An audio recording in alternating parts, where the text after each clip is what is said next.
core difference is that developers today still believe that code is the single source of truth. With spec driven development, and I think this is actually the correct way of tackling AI driven development, is that code is no longer a source of truth. Code is exactly, even high level code is the same as like machine assembly code.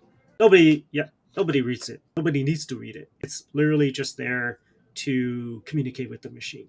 What people should consume are specs. Basically, what this means is now, instead of reading code, you should be reading these specs, the planning doc, right? So when developers communicate, we should be communicating about plans. The plans are what has been done, which are like the specs, and what the future implementation will look like, which are like, let's say, planning specs. And then the extension of that is if you introduce like the design team, you could have a design doc that also incorporates into all of it. So we're moving even more up level of abstraction into like, now we can design large scale software using human language. I think that's the final form.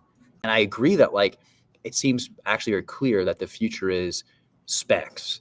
I think the simplest way I think to maybe summarize all this is like spec driven design looks to be like a solution about how to get vibe coding to work at scale. So now you're like, okay, well, now we've got this new way where we all like agree and design and write specs, and then the specs are the what's used to create prompts, and the prompts are used what to create code. Exactly. And so if you understand that, now we have a methodology and a framework that I'm pretty confident too will get adopted broadly, and that's how software development will happen.